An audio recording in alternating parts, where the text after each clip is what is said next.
C'est très bien, c'est très bien. Docteur Koné, c'est bien de te voir.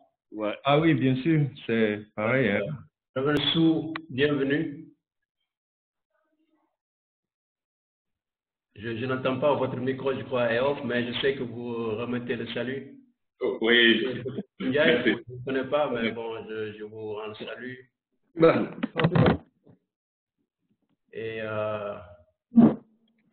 Et Papa One. Je suis en train de le taquiner, hein. C'est un jeune homme là, mais je l'appelle Papa. Oui, je suis là. C'est bon. Bienvenue. Ok. Bonjour, ça va tout le monde? Ouais. Ça va? Bonjour, ça va. Dr. Achille is here. That's amazing. Chargeur alimentaire.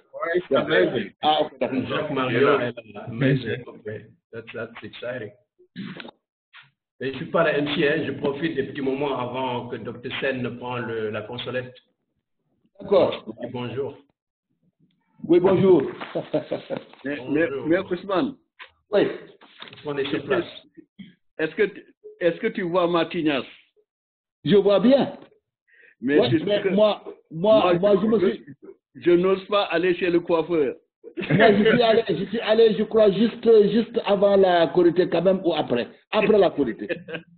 Moi, vraiment. Vous mettez encore plus beau, Dogo. Ça va? D'accord, vraiment.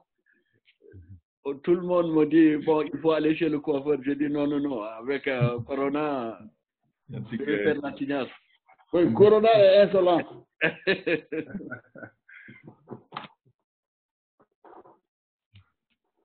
Docteur Ndongo, vous êtes sûr que Ousmane est en bonne position, Docteur Sen? Oui, je suis là. Oui, il est là. Voilà, vous me voyez bien. Vous me voyez bien avec le truc blanc. Vous êtes en masque? Ah oui, c'est ça. Ah, je suis en masque. Je suis Zoro. Non, c'est bon. Voilà. C'est bon. Votre écran montre seulement WARC. Pas même le directeur. Voilà. Ok, est-ce que nous avons tout le monde? Bon, il faut vérifier au niveau de la technique pour voir si professeur Pendambo, elle avait des difficultés à télécharger le Zoom, mais je lui avais donné des indications. Oui, Babacar Samb, on ne l'a pas. Babacar Samb aussi, on a discuté il y a à peu près 30 minutes. Alors, Louis Mendy, on ne l'a pas. Louis Mendy, également, on a discuté il y a à peu près 20 minutes. Il dit qu'il est en train de se connecter. Bon, alors, là. Ah, il est là. Le voilà, ok. Donc, Louis Mendy, Abdou Gaye, oui, c'est la prochaine. Ah, mais oui, le voilà, Gaye. Oui. Est-ce qu'on ne pourrait pas dire qu'on a peut-être une masse critique? Comme il y a beaucoup, enfin, un nombre assez important d'intervenants, Ndongo, vous faites peut-être une introduction en tant qu'organisateur et responsable de ce projet-là. Oui. Et après, voilà, donc on donne la parole aux différents intervenants en attendant que Pendambo et les autres se joignent à nous. Comme ça, on n'aura pas de temps mort. C'est une bonne idée. Est-ce que cela convient à tout le monde? C'est une très bonne idée. Bien sûr. Moi, je suis d'accord. Je vous donne l'honneur de commencer. Mais très bien. Tout d'abord, permettez-moi de remercier tous ceux et toutes celles qui ont accepté de se connecter au nom de l'Académie des professeurs pour la paix. La mission de l'Académie des professeurs pour la paix est justement de servir d'espace, de plateforme de réflexion et d'échange pour la promotion de la paix dans le monde. Alors, nous sommes donc conscients dans cette perspective-là, nous sommes conscients qu'entre les nations, il doit y avoir ces liens d'interdépendance. Donc, et aussi cette coprospérité qui doit être développées parce qu'en fait, ces nations aussi partagent des valeurs que nous appelons des valeurs universelles. Donc, c'est fort de tout cela que nous pensons qu'il est en tout cas possible, par la réflexion, d'amener quelque chose à ce débat-là. Et cette première rencontre, c'est tout simplement une première rencontre qui doit servir pour alimenter ce que nous pensons être le symposium. Et pour ce symposium-là, nous avons fait un choix sur les religions ou peut-être la religion comme élément permettant en tout cas de réfléchir sur les différents liens entre les individus et aussi par-delà les individus, les nations.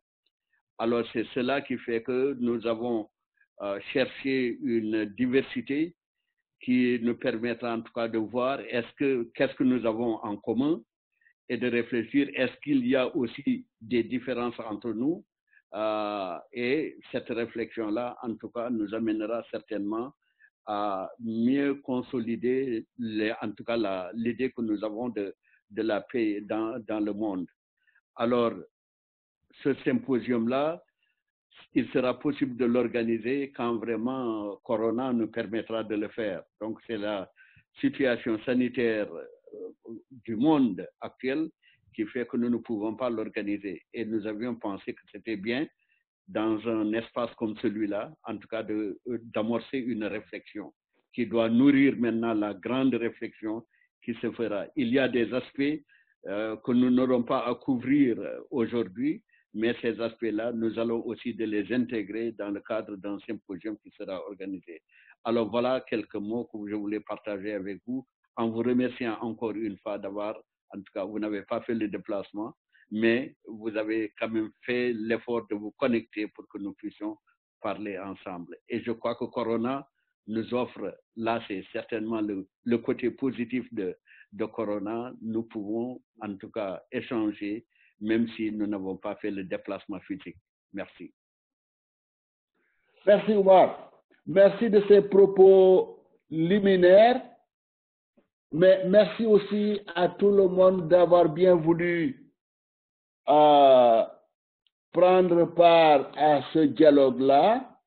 Je confonds Gaï au remerciement au professeur Ndongo, puisque vous êtes les principaux initiateurs. Je me rappelle une réunion que vous aviez faite avec le représentant coréen dans les locaux du WARC, et depuis lors, vous avez fait un bon travail.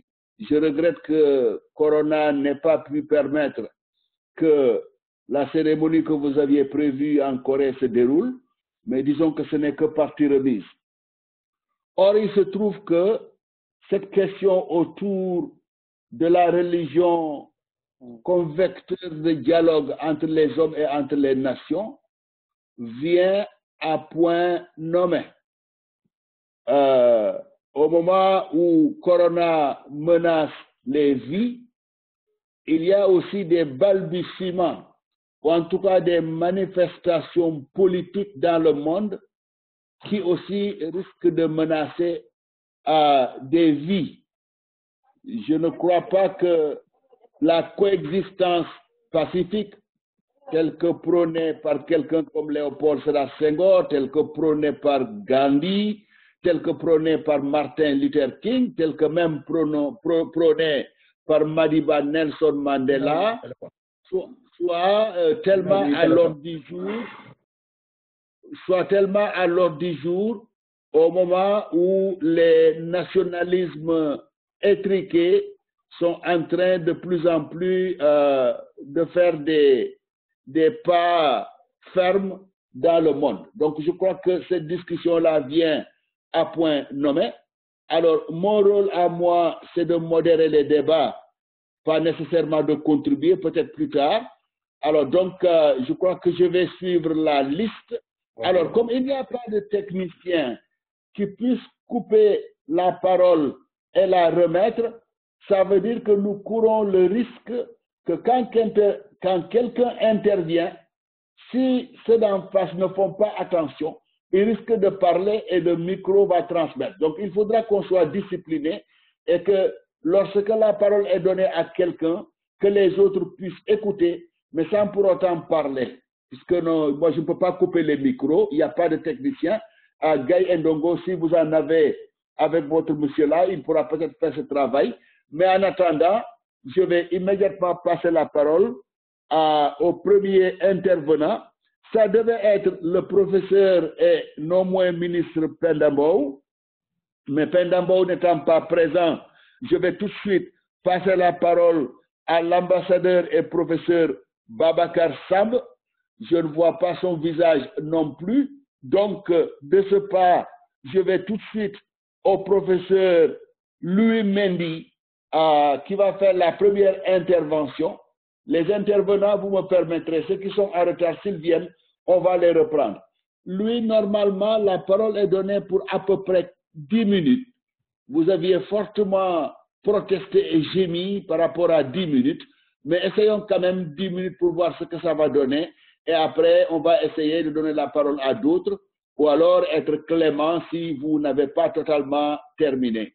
Donc, le professeur Louis Mendy du département d'anglais, spécialiste de civilisation et littérature américaine, mais aussi très impliqué dans les ONG et très épris de paix et conscient aussi des religions, aussi bien les religions révélées que les religions traditionnelles. D'ailleurs, c'est tout à fait normal. Il s'appelle Mendy, il est entre les Diola et les Maniago. Donc, lui, vous avez la parole. Merci.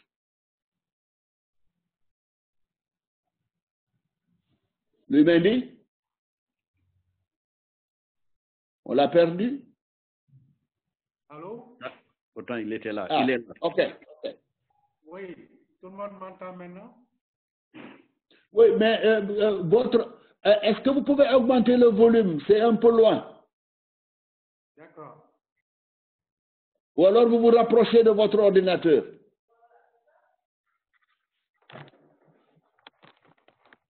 Voilà, ça va mieux maintenant? Oui, ça va beaucoup mieux. D'accord. Alors, moi, je voudrais d'abord saluer tous les participants, remercier les organisateurs comme le professeur Ndongo et tous ceux qui sont connectés pour suivre ce forum, ce pré-forum, et demander à tout le monde vraiment de participer davantage à cette initiative pour la paix dans le monde. Nous en avons tous besoin. Merci aussi au professeur Sen d'avoir accepté de modérer ces interventions. Alors, moi, mon sujet porte sur les religions traditionnelles et je l'ai intitulé ainsi. Religion traditionnelle africaine, : religion monothéiste ou polythéiste. Alors, combien de fois avons-nous entendu ou lu des bribes de phrases comme celle-ci? Les Africains avec vos multiples divinités, ou encore le polythéisme des Africains, ou encore l'animisme et la religion des Africains, etc. Il est donc important de participer au rétablissement de la vérité qui a été travestie par les colons français en particulier, d'une part, et les adeptes inconditionnels des religions dites révélées, le christianisme et l'islam d'autre part. Beaucoup de chercheurs sur l'Afrique précoloniale n'ont pas manqué de souligner parfois le caractère rébarbatif du terme animisme ou paganisme, qui n'est plus employé dans les milieux académiques car remplacé par religion traditionnelle africaine. Nous pouvons cependant nous accorder sur le fait qu'il a toujours existé plusieurs religions africaines, conformément à la diversité culturelle des différents peuples du continent. Nous savons que les peuples asiatiques, européens et autres ont connu des réalités religieuses similaires avant d'embrasser le christianisme ou l'islam ou le bouddhisme. Les religions traditionnelles africaines sont prises individuellement monothéistes et non polythéistes. dans la mesure où, dans chacune d'elles, Dieu, omniscient et omnipotent, créateur du ciel et de la terre et de l'homme à son image, occupe la première place. Au cours de cette communication, l'accent sera mis d'abord sur l'unicité de Dieu dans chacune de ses religions. Ensuite, une analyse sera consacrée à la fonction des prétendues autres divinités.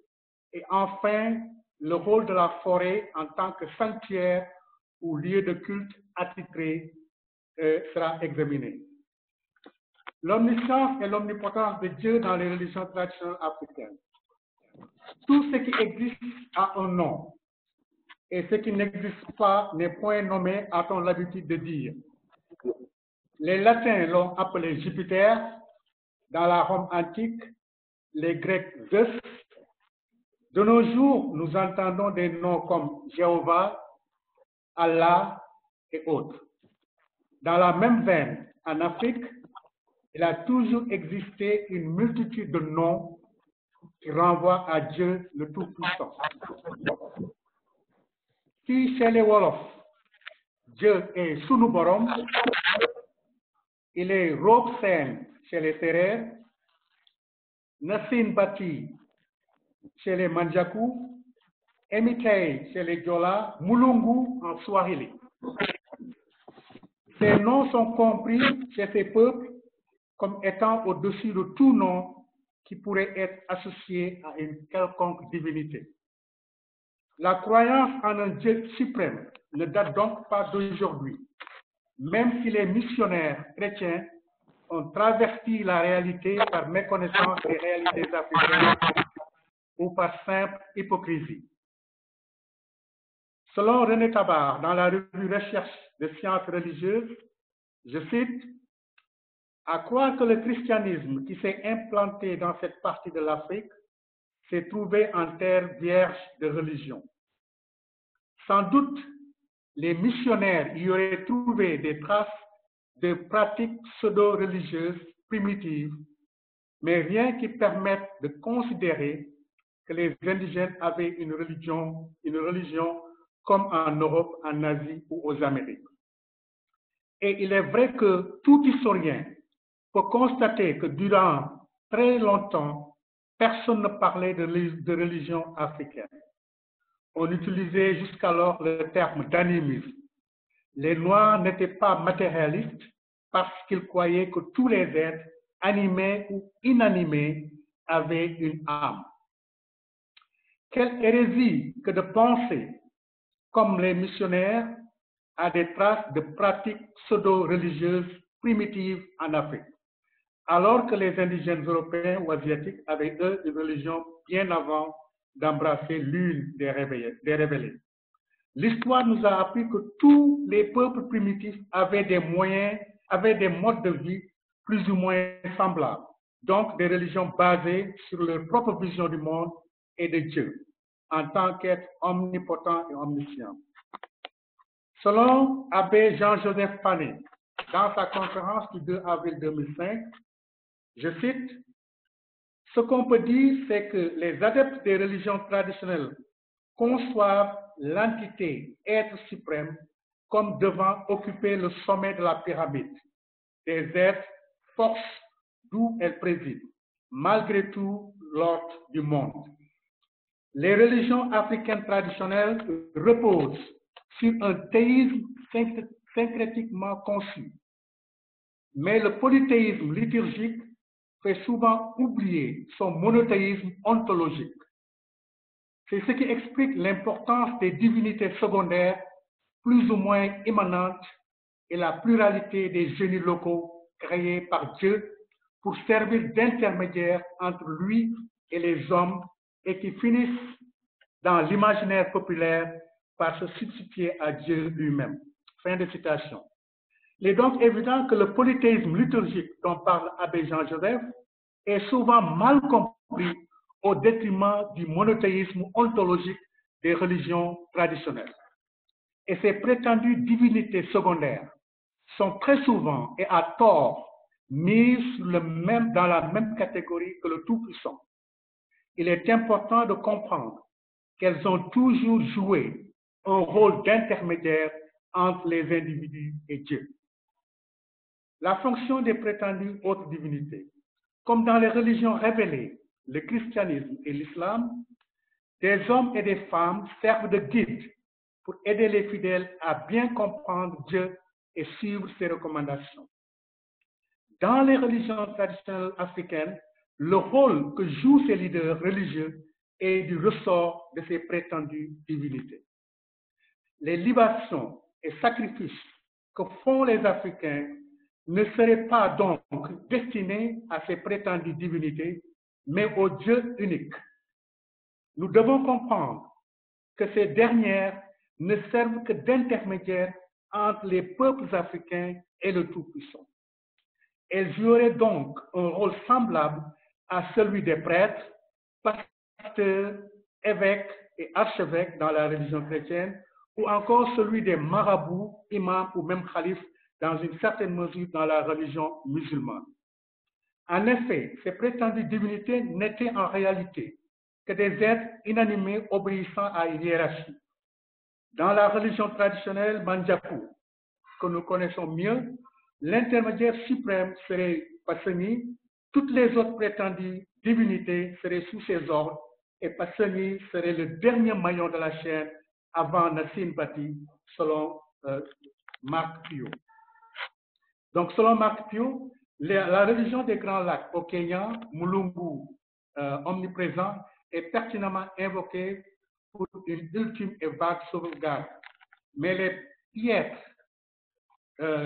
prières lui sont rarement adressées. Pour les populations nilotiques, Dieu est la totalité et l'on ne s'adresse à lui qu'après avoir épuisé en vain l'appel aux divinités intermédiaires. Ces prétendues, fin de citation, ces prétendues divinités ne sont en réalité que des esprits relais entre les hommes et Dieu, unique, omniscient et omnipotent. Il est donc tout à fait erroné et même blasphématoire de les mettre sur le même pied d'égalité que le Tout-Puissant. En outre, les célébrations des saints dans les religions révélées font évoquer les cérémonies qui sont organisées en l'honneur des ancêtres inoubliables qui ont marqué la vie de la communauté. Les sacrifices qui leur sont offerts rappellent les demandes de messe ou encore les journées de prière qui sont dédiées aux saints chrétiens ou musulmans, par exemple. Il nous revient dès lors de chercher à rétablir la vérité, car les peuples primitifs d'Afrique avaient des religions monothéistes et non polythéistes. Les colons européens et français en particulier ont écrit des contre-vérités qu'ils ont disséminées à travers le monde. D'ailleurs, dans les religions traditionnelles, le lieu de culte, comme la mosquée, l'église ou encore le temple, n'est rien d'autre que la forêt. La forêt demeure toujours le domaine de prédilection des esprits relais qui constituent le soubassement de la religion traditionnelle. Depuis la nuit des temps, que ce soit en Afrique, en Europe ou dans les autres continents, la forêt est toujours perçue comme un monde rempli de mystères, avec des êtres surnaturels et invisibles aux yeux des hommes. Pour les Africains en général et les habitants des zones forestières de la Casamance et de la Guinée-Bissau, par exemple, la forêt reste l'essence de leur existence spirituelle. En effet, la religion traditionnelle est toujours pratiquée dans cette partie méridionale du Sénégal parce que l'environnement y est encore tant soit peu préservé. Au nord du Sénégal, par exemple, on ne parle presque plus de la religion traditionnelle, non pas à cause d'une islamisation à outrance, mais plutôt parce que la situation environnementale n'a pas permis sa survivance. La disparition de la forêt dans plusieurs parties du pays a entraîné de facto l'anéantissement progressif de cette religion qui fait partie des éléments identitaires des Africains de notre sous-région. Alors, je saute quelques parties parce que le temps nous est compté. Alors, Arston, je cite Arston qui dit « Les profondes forêts sont un havre de paix et d'équilibre. Elles sont pleines de vie, elles sont peuplées par des animaux dont la dimension symbolique et religieuse tenait à une grande place dans le cœur des ancêtres, de nos ancêtres. Il suffit de penser au loup, au cerf ou à l'ours pour saisir toute la force qui réside dans ces symboles. Mais les forêts n'étaient pas seulement habitées par des animaux, elles étaient aussi le domaine du monde surnaturel, l'habitat naturel des créatures comme les esprits de la forêt, les fées, les lutins, etc. Fin de citation. Ashton mentionne donc dans cette citation 3 notions importantes. Il parle du monde surnaturel, dans la mesure où certains habitants de la forêt sont invisibles pour les hommes, mais elles restent néanmoins le domaine naturel des esprits. Ainsi, pour les Africains qui pourraient les voir et communiquer avec eux, la forêt n'est point un monde entièrement à part, mais elle demeure plutôt une partie intrinsèque de leur société. Ce n'est qu'avec Ashton fait aussi référence aux prétendues divinités pour montrer que la forêt est toujours restée un lieu de culte, comme les temples, les églises ou encore les mosquées. D'ailleurs, les tombes étaient autrefois creusées dans la forêt, car les morts étaient censés rejoindre le monde des esprits qui ont élu domicile. C'est pourquoi les esprits des individus qui seraient décédés à cause de leurs actions maléfiques ou diaboliques étaient, croit-on, indésirables dans la forêt et seraient condamnés à rôder aux abords de leur communauté sous la forme de fantômes. Cependant, les morts qui étaient adulés de leurs vivants par leur communauté rejoignaient les esprits protecteurs de ces peuples à l'image des saints si chers à l'Église catholique. Donc, en Casamance comme en Guinée-Bissau, les bons esprits relais dominent naturellement les mauvais. En effet, les premiers protégeraient les populations contre les seconds et contre tout autre danger. Ils participeraient ainsi à la formation des citoyens capables de développer leur territoire par le biais des cérémonies d'initiation qui se déroulent au cœur de la forêt, communément appelé le bois sacré. Chez les Diola et Manjakou, le Boukout et Kambach représentent des moments très importants dans la vie d'un homme. L'initiation reste une étape incontournable chez ces peuples du Sud, car elle est comprise comme un sacrement capital de la religion traditionnelle administrée dans la forêt du bois sacré. En Casamance et en Guinée-Bissau, ces cérémonies d'initiation se tiennent toujours au cœur de la forêt, qui n'est en réalité que le sanctuaire de la religion traditionnelle dans cette partie d'Afrique. La forêt se présente comme un espace religieux dynamique pour la communion avec les esprits protecteurs, ces intermédiaires entre les hommes et Dieu. Selon le site UNESCO World Heritage Center, la forêt dense de Soun, à la périphérie de la ville d'Oshogo, est l'une des dernières zones de la forêt primaire qui subsiste au sud du Nigeria. Elle est considérée comme la demeure d'Osun, une des divinités du panthéon Yoruba. En Guinée-Bissau, par exemple, les esprits protecteurs ou prétendues divinités des différentes communautés ont leur demeure en pleine forêt et les femmes n'ont pas le droit de s'y aventurer. Les sacrifices que le peuple Manjakou offre à ces divinités sont composés principalement de bœufs, de cochons, de chèvres. Les repas sont préparés à cette occasion par les hommes.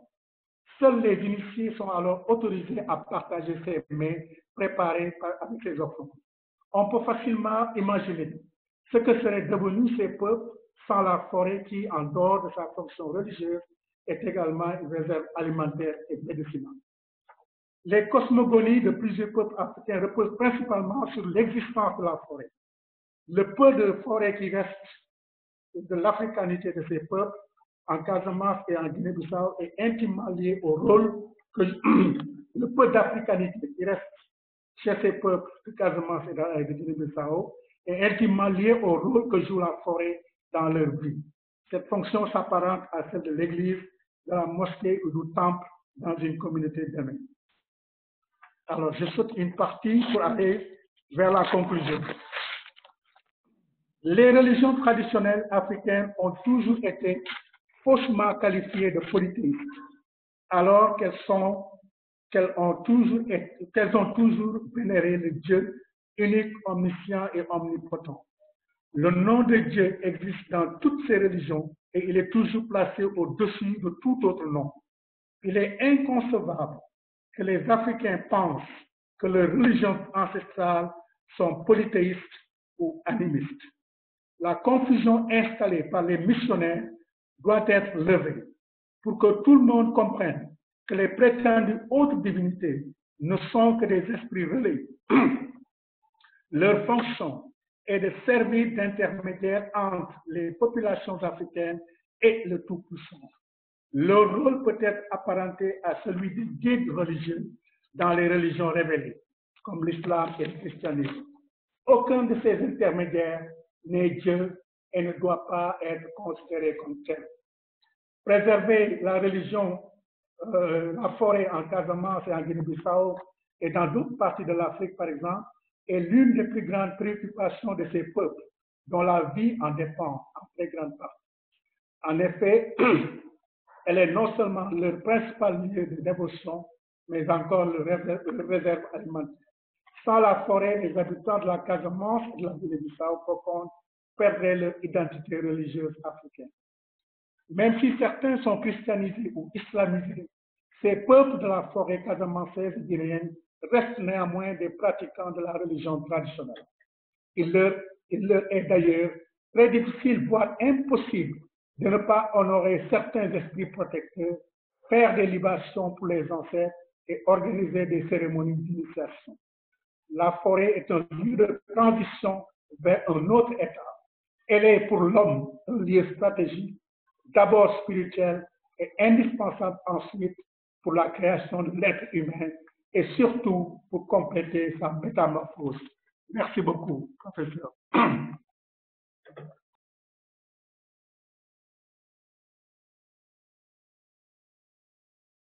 Mais pour résumer rapidement, lui a parlé du monothéisme en Afrique, ce qui n'a toujours pas été accepté les gens, mais il a fait une belle démonstration et il a même donné des exemples. Si vous dites Obatala au Nigeria, chez les Yoruba, on ne peut penser qu'à une seule divinité qui par son nom est unique parce qu'il n'y en a pas deux.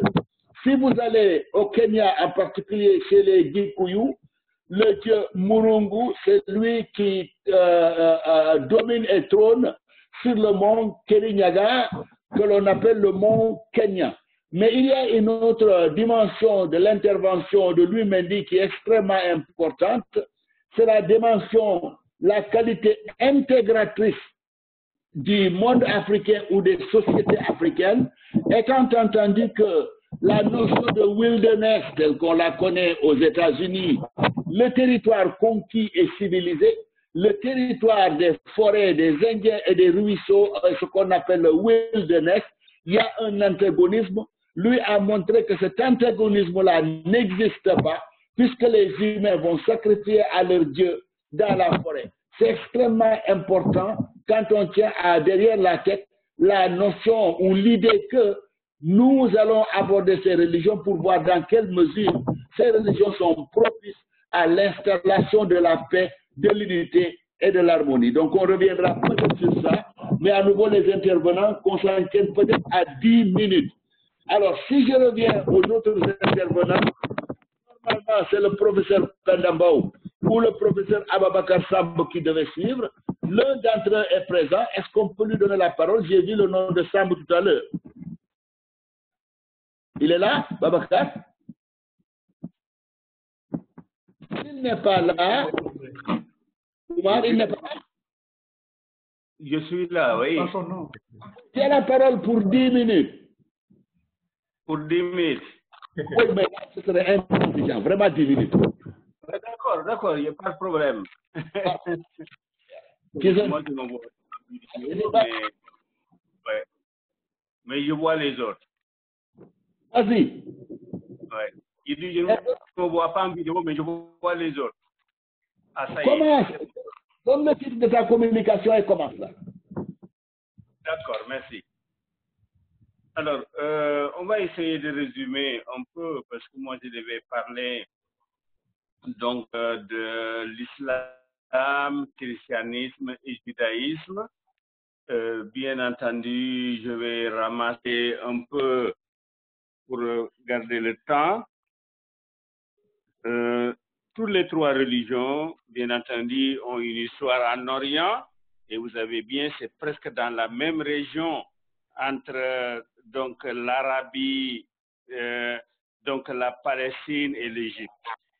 Et qu'il y a des liens donc, entre beaucoup de points communs entre l'islam, le christianisme et le judaïsme. L'islam et le judaïsme, donc, professeur, qu'on appelle donc le monothéisme intégral, tandis que le christianisme, bien entendu, professe donc la Trinité. Donc, d'où les différences sur le plan dogmatique des croyances, mais en réalité, les deux autres, l'islam reconnaît toutes les deux religions, comme c'est des religions révélées, comme aussi le judaïsme ne reconnaît pas l'islam en tant que vraiment religion qui devait venir après, comme le christianisme non plus, reconnaît le judaïsme, mais ne le reconnaît pas véritablement comme une religion qui devait être rattachée donc au christianisme. Sur ces divergences dogmatiques, peut-être qu'on aura l'occasion de développer, mais le Coran, comme ce qu'il dit, bon, c'est pas la peine de parler en arabe, mais il a créé donc les hommes d'une seule âme et que les hommes sont des tribus et des races qui doivent se reconnaître, sont très différentes, mais Dieu l'a fait à bon escient pour que les gens puissent se reconnaître et puissent échanger et surtout maintenir la cohésion de la communauté et la compréhension mutuelle entre les hommes. Quoique l'islam a eu cette position très longtemps, malgré ce qu'il y a des divergences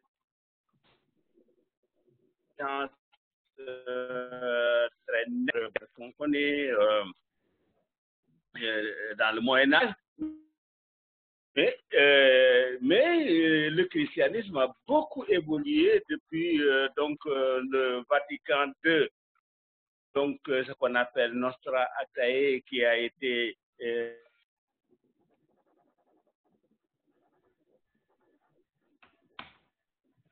Allô, Babacar?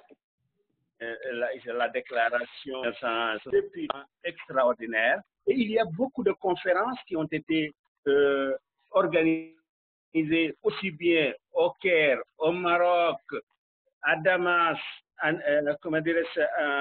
Jeddah, à Rome, qui regroupent donc musulmans et chrétiens.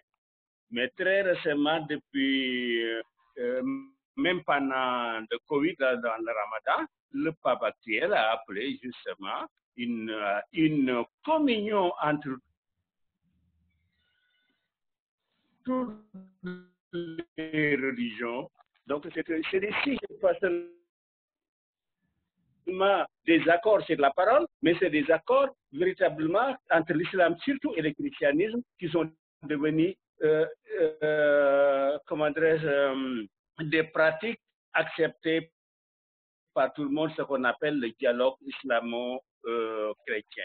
Le judaïsme n'a pas eu cette ouverture, mais depuis une dizaine d'années quand même, il y a depuis la première conférence qui a été tenue à Jérusalem, réunissant musulmans, chrétiens, juifs, donc il y a eu quand même un certain changement de ton et que le christianisme ne rejette plus ni l'islam, ni donc le christianisme, le judaïsme, je peux dire, ne rejette plus ni l'islam, ni le christianisme. Et que donc il y a un dialogue qui est instauré, et vraiment il faut s'en féliciter, et que nous avons que toutes ces religions, quand même l'islam et le judaïsme, se réfèrent à Abraham et se réfèrent à Moïse. Parce que le Coran est l'islam est le plus ouvert, parce qu'ils reconnaissent toutes les dirigeants du christianisme et du judaïsme, mais ils les considèrent comme des prophètes, que ce soit Abraham, que ce soit Moïse, que ce soit le Christ. Pour l'islam, c'est des prophètes, mais que Mohammed, c'est Dieu préserve. Donc, il y a sur le plan de dogmatique et sur le plan même des relations sociales et le respect des droits de l'homme. Je pense que ils sont tous d'accord sur une chose, le respect de l'autrui, de ne pas tuer, de ne pas fourniquer, de ne pas voler, de ne pas.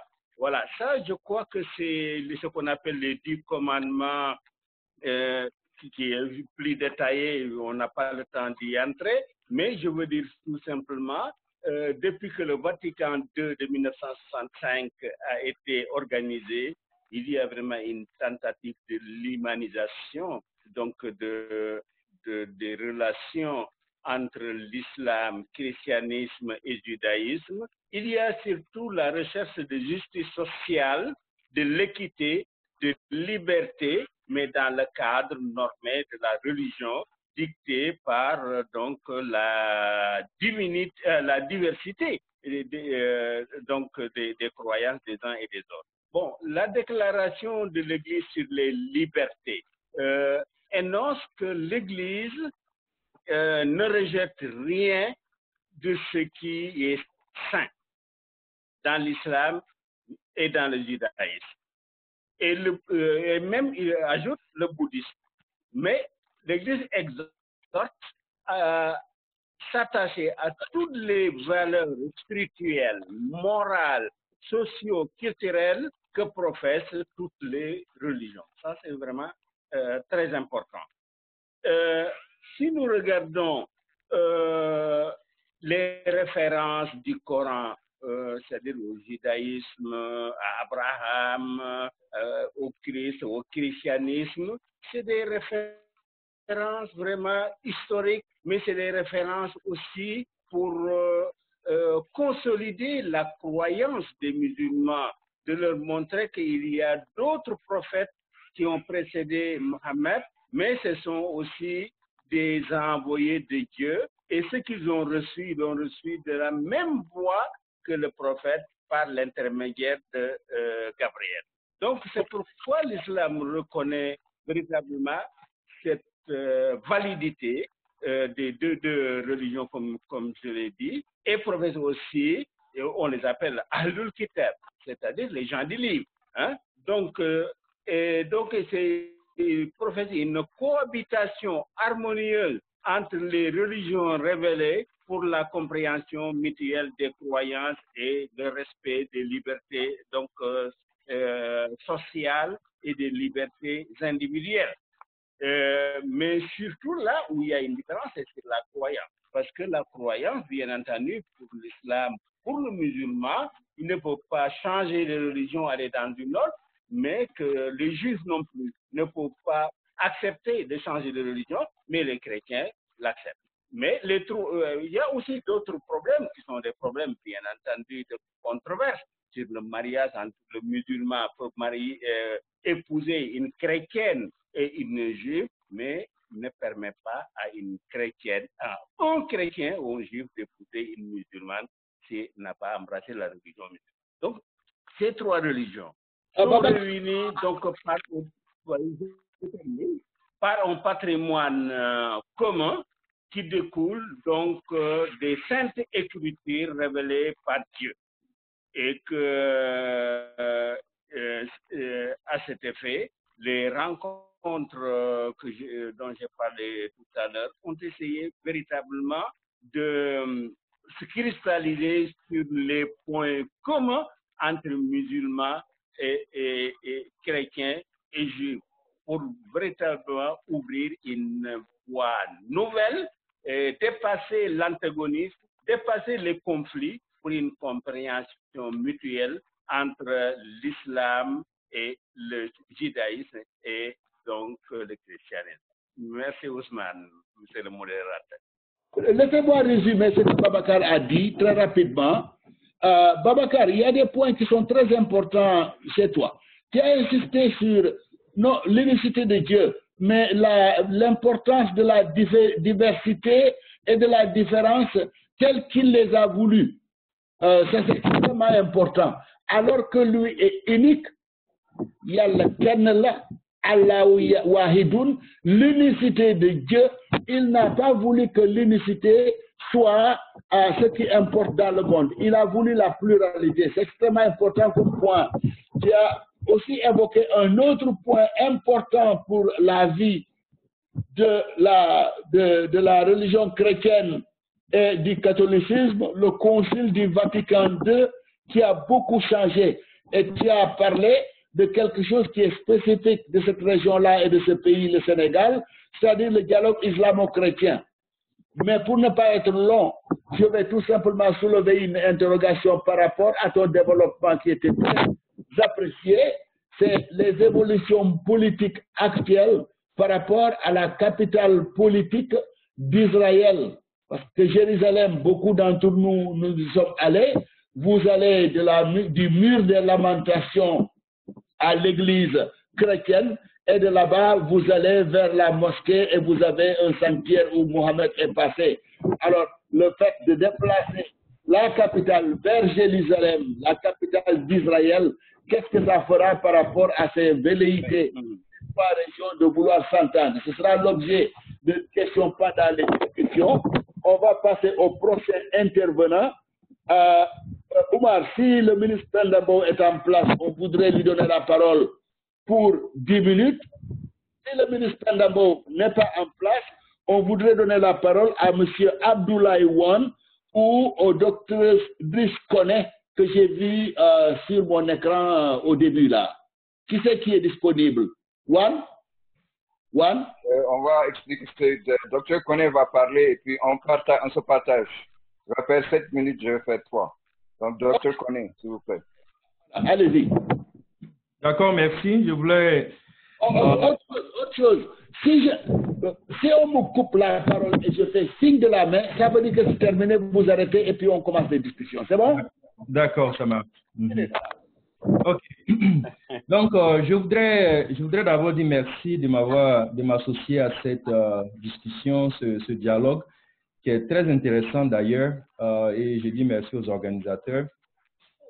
Je voulais axer mon intervention sur, dans un contexte purement académique, comme c'est de ça qu'il s'agit, en décrivant un peu ce que c'est que l'unificationnisme. Donc, les religions naissent, grandissent et se maintiennent dans le temps sur la base de 3 fondements essentiels. Et donc, l'unificationnisme, en fait, est classé dans le contexte académique, il est classé dans les nouvelles religions. Donc, comme par exemple les saints des derniers jours, les mormons, la scientologie et autres. Et donc, ce qui est les 3 éléments qui reviennent de façon constante avec les religions, c'est la révélation, la personne choisie comme le prophète ou bien le Messie, et puis à l'enseignement de base qui prend en compte non seulement la tradition, les rituels, les livres, les enseignements, la philosophie, les adorations, les sacrements. Alors, selon le fondateur ou les fondateurs du mouvement de l'unification, la définition du mot unification est simplement quand 2 deviennent 1. Quand 2 deviennent 1. Donc, dans ce processus, il y a naturellement des pertes et des gains. Je prends un exemple. Quand un chrétien et un musulman décident de pouvoir devenir un, ça veut dire que dans ce processus, chacun d'entre eux perdra quelque chose et gagnera quelque chose. Donc, concernant spécifiquement la révélation, le message central du mouvement de l'unification, c'est que Dieu est le parent de l'humanité. Donc, c'est ça qui constitue en fait la révélation. Et cet enseignement de base stipule que Dieu, en tant que parent de l'humanité, pas seulement en tant que concept, mais dans le contexte relationnel, est celui des chrétiens et aussi bien des musulmans. Donc, la relation qui lie les musulmans, les chrétiens, les bouddhistes et toute autre religion, ainsi bien que les religions traditionnelles et ceux qui la pratiquent, c'est une relation de fraternité au plan spirituel. Et donc, c'est ça qui, en fait, qui constitue le non négociable dans la révélation elle-même. Donc, un chrétien musulman donc peuvent se marier sous le fondement de cette révélation et cohabiter, travailler ensemble et vivre ensemble en paix, parce que ce qui les lie, le lien sacré qui les lie est un lien divin qui fait d'eux en fait, des frères ou bien des sœurs d'un même parent. Donc tous les problèmes peuvent être résolus dans ce contexte-là. Donc le messager, est celui qui est choisi. Et dans ce contexte-là, comme nous le savons avec les religions, un messager est choisi en fonction des critères souvent qui dépassent l'entendement de l'être humain en général, parce que ce n'est pas un aspect démocratique, c'est plutôt un choix divin, et c'est la responsabilité donc de nous les êtres humains en fait, de pouvoir en fait nous associer avec la personne choisie pour participer en fait à la providence divine. Donc il est crucial pour nous en tant qu'êtres humains de reconnaître celui qui est choisi à un certain moment de l'histoire en tant que prophète, en tant que messie, afin de contribuer à l'avancement de l'œuvre divine. Et finalement, il y a l'aspect enseignement qui constitue les rituels, les traditions, les philosophies, la théologie, qui englobe d'une façon particulière non seulement les révélations, mais aussi les traditions, les rituels et les livres qui sont enseignés. Donc, l'unificationnisme a sa propre tradition. Par exemple, un enfant qui naît, toute une cérémonie autour. Le mariage lui-même, il y a des cérémonies autour. Et même quand quelqu'un meurt, il y a des cérémonies autour également. Donc, la manière de prier reste unique. Et non, les pratiques sont uniques. Et cependant l'unificationnisme accepte et intègre les autres traditions, les rituels comme étant valides et non un rejet catégorique de ces traditions et de ces rituels. Par exemple, Madame Moon, je prends l'exemple, Madame Moon était allée récemment, l'année dernière, je crois, au Niger, où elle a conduit une bénédiction en mariage. Et au cours de cette bénédiction en mariage, elle a plutôt utilisé le contexte traditionnel nigérien dans ce mariage-là, au lieu d'importer l'aspect rituel qui vient de la tradition unificationniste. Voilà.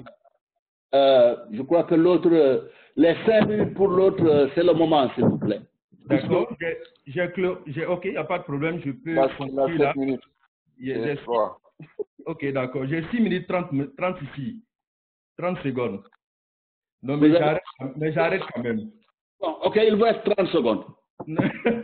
donc d'accord, je voudrais conclure pour dire simplement que c'est une adoption de la tradition qui reste le principe de l'unification, c'est de pouvoir ramener tout ensemble, mais dans ce processus-là, il y a des choses, il y a des pertes, mais aussi il y a des gains.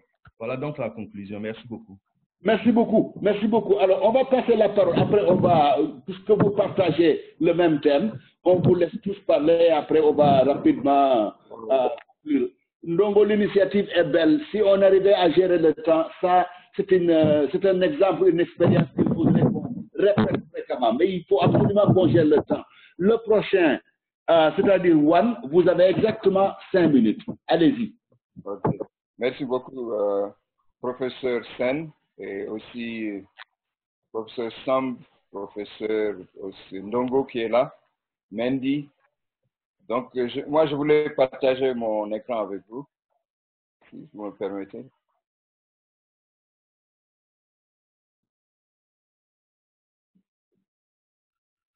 Est-ce que vous arrivez à voir mon écran?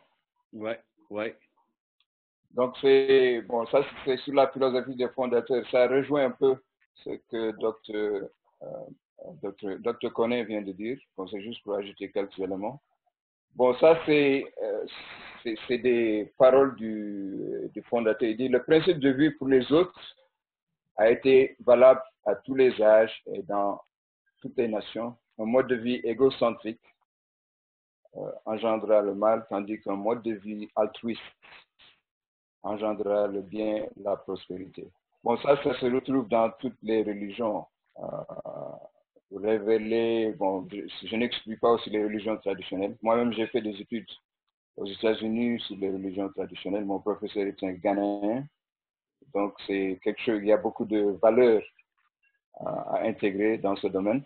Donc, pour cet enseignement, c'est enraciné dans le principe. Donc, ça, c'est le principe fondamental de vivre pour les autres. Et en fait, ça c'est, je voulais dire, c'est le mot-clé qu'on trouve dans toutes les religions. Dans toutes les religions, Dieu nous encourage à être des êtres bien, qui font le bien. C'est ça, quoi. Que ce soit dans les traditions religieuses africaines, dans le bouddhisme, même dans nos traditions, on peut appeler Dieu de plusieurs noms, Allah. Même, je me rappelle, dans la tradition Wolof, on parle de Mam Yallah. Donc, Dieu est très proche, en fait, de nous. C'est comme un grand-père. Dans les traditions africaines, Dieu, c'est toujours l'ancêtre primordial, originel, au-delà de tous les autres ancêtres. Donc, c'est l'ancêtre suprême. Donc, c'est important de pratiquer ça, cette relation avec Dieu, mais aussi il y a cette dimension de relation au niveau humain. Donc, vivre pour sa famille, pour donc sa famille, l'énergie, sa nation et le monde, etc. Donc, ça, c'est important. Bon, le cosmos, ça inclut le monde spirituel. Et ça, c'est un domaine qui est très prisé ou qu'on peut reconnaître dans les religions traditionnelles africaines. Cette proximité entre les ancêtres et nous. Si vous vous rappelez du poème de Birago Diop, le souffle, je crois que c'est le souffle, hein? Souffle, ouais. C'est le souffle, n'est-ce pas? Le troisième aspect aussi, de cette philosophie, c'est de prendre soin de notre environnement naturel. Donc, ce principe, en fait, c'est le principe qu'on appelle la règle d'or. Donc, elle fonctionne sur la base de l'énergie divine qu'on appelle l'amour divin. C'est aussi sur la base de toutes les valeurs que nous partageons, consciemment ou inconsciemment, ces valeurs sont là. Donc, c'est pour ça, dans le même sens que Gandhi a dit, quand on a demandé qui tu es, quelle religion, il a dit que je suis musulman, chrétien, juif, tout comme nous tous. Donc, ça, il épouse le principe de vivre pour les autres. Je ne suis pas hindou pour moi-même, je suis hindou pour aimer le musulman, le chrétien, etc. Mais aussi, dans le domaine des traditions africaines, je ne sais pas si vous connaissez cette dame-là, c'est elle est libérienne. Elle a utilisé le principe de Ubuntu, qui est puisé des traditions africaines, qui veut dire quand je suis parce que tu es. Mais aussi, si on regarde dans les écrits de Ampateba, si je sais pas, vous avez l'occasion de lire, Vie et enseignement de Thierno Bukabo, le même principe est, je vais passer très rapidement. Bukhari, non pas Bukhari, mais Ghazali, il parle de l'alchimie du bonheur, donc il parle de principe pour les autres. Donc si on pratique en fait ce principe de vivre pour les autres, on peut surmonter beaucoup de difficultés que l'on rencontre. J'ai oublié de dire dans le Coran aussi, je vais retourner un peu pour ne pas frustrer les musulmans. Dans le Coran, dans le Hadith, dans la sourate 21, 41, 34, ça dit que repoussez le mal avec le bien et la personne qui était votre ennemi devient comme votre ami intime. Donc ça, on le trouve dans la Bible aussi. C'est le même principe en fonction. Donc on trouve ce même principe dans toutes les religions. Donc il y a de la valeur dans nos religions traditionnelles, comme l'a bien dit Mendy. Donc il y a quelque chose à récupérer, mais aussi au-delà de cela, nos religions traditionnelles permettent de de nous rapprocher de nos ancêtres, de nos esprits, d'avoir une certaine, c'est pas juste la communauté humaine, mais il y a aussi la communauté spirituelle. Ça, c'est un élément très important dans les traditions africaines. Donc, en gros, c'est ce principe que je voulais juste partager avec vous, ce principe de vivre pour les autres. Quand on pratique ce principe de vivre pour les autres, au lieu de division, on crée des ponts. Au lieu de conversion, on parle de convergence. Il y a une convergence des valeurs. Donc là, il y a de la diversité, on harmonise. Donc ça, c'est le principe fondamental que les pères Moon nous ont enseigné. Et donc, c'est inclusif. Toutes les religions, toutes les pensées, toutes les philosophies ont quelque chose de bon en eux. Donc, il faut retirer ce qui est de bon et l'intégrer en tant qu'humanité. Donc, on se partage, on apprend les uns les autres. Je pense que je vais finir là. Je vous remercie beaucoup, monsieur le modérateur. C'était juste pour rappeler un peu. Merci. On vous doit des remerciements marqués parce que vous avez respecté le temps, vraiment. Merci. Je reviendrai sur le temps à la fin. Les points importants, bon, vous prenez le contre-pied de Cheikh Hamidou Kane. Dieu n'est pas un parent, mais vous prenez le contre-pied aussi de l'adage Wolof. Yalla Lumbok. Dieu n'est pas un parent. Or, voilà que Dieu est le parent de l'humanité. Là, vous n'avez pas tort, parce que si vous allez chez Obotunde Ijimere dans sa pièce qui s'appelle The Imprisonment of Obatala, vous voyez que, bon, chez les Yoruba, les humains sont nés de l'éclatement du Dieu primordial qui s'est éclaté en des milliers de morceaux. C'est ces morceaux qui font l'humanité. Donc, les hommes viennent directement de Dieu et de l'éclatement de Dieu. Et à partir de ce moment, vous prêchez une sorte d'humanisme. Les musulmans et les chrétiens devraient pouvoir se marier les uns et les autres, intégrons aussi les juifs. Sauf que dans la pratique chez les musulmans, il faudrait absolument que le musulman soit capable de contrôler la situation pour qu'on ne l'entraîne pas vers une conversion possible. Par exemple, Oumar Ndongo, le patriarche Peul ou tout couleur, n'admettra pas que sa fille musulmane aille se marier à l'enfant de Mendy chrétien, parce que sinon, l'homme là va lui bouffer la mentalité là et risque de faire d'elle une chrétienne. Donc ça, on le discutera, mais tout cela, la religion, les hommes, la destinée ou l'essence de leur existence, c'est le bien. Et comment arriver au bien? Le bien suprême, summum bonum, c'est tout simplement d'accepter que la vie humaine ou la vie de tout un chacun d'entre nous, c'est de vivre pour l'autre, de vivre pour les autres. À partir de ce moment, nous arrivons véritablement à cette mission-là que vous avez mise sur la table et qui est une mission extrêmement noble. Et je vous remercie. C'est tout, de l'importance des choses que vous avez mises sur la table et surtout du respect du timing. Oumar, alors si je vois la liste, Abdoulaye et Driss sont passés, Lumende est passé, ambassadeur Sam est passé, il nous reste Madame le ministre Pendambao. Si Pendambao n'est pas là, Oumar, il y avait une seconde liste et je vois que les participants, nous sommes 21. Je proposerais peut-être qu'à partir de ce moment, on ouvre pour qu'il y ait peut-être pas des contributions, mais des échanges autour des différents thèmes qui ont été mis sur la table et peut-être l'introduction de d'autres thèmes. Mais je crois que ça devrait être interactif plutôt que qui que soit d'entre nous prenant la parole pour plus de 5 minutes. Je crois que maintenant on en arrive à la discussion.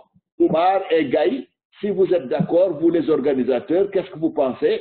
mais je crois qu'on ne devrait pas être là encore à écouter d'autres présentations, sauf si Madame le professeur Pendabo est là. Oumar? Bon, Pendabo, je crois que finalement, on ne l'aura pas parce qu'elle a essayé. Bon, c'est des personnes qu'on appelle les BBC, Born Before Computer, donc qui ont énormément de difficultés à s'accommoder de l'outil informatique. Je crois qu'on aurait besoin de quelqu'un pour l'aider au niveau où elle est.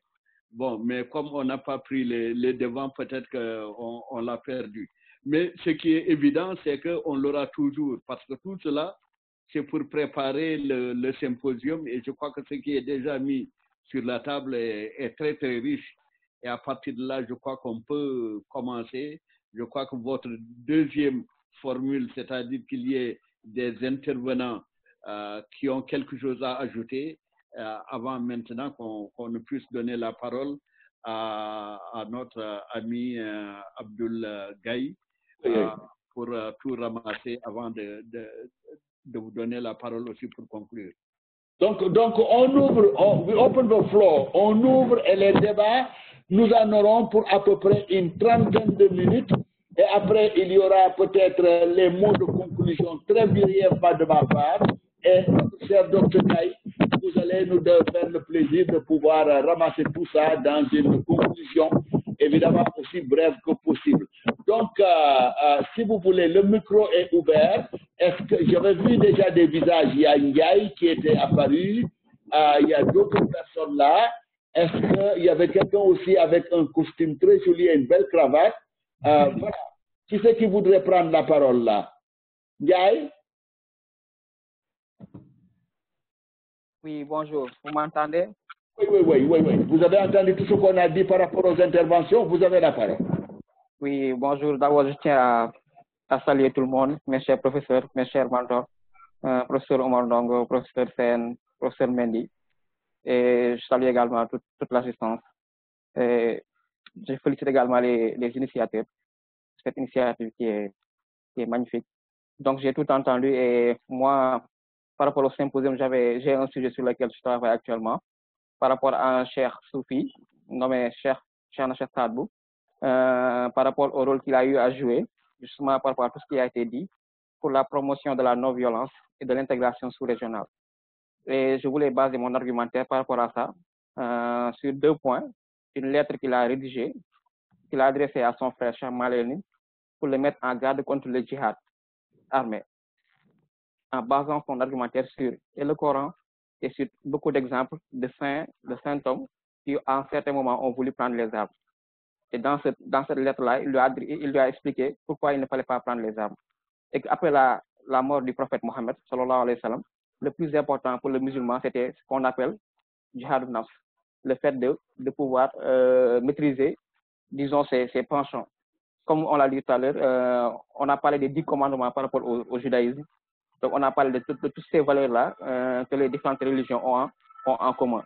Donc, le fait de ne pas voler, de ne pas tuer, de ne pas forniquer, etc. Donc, il lui a expliqué que c'est la chose la plus importante à part de là.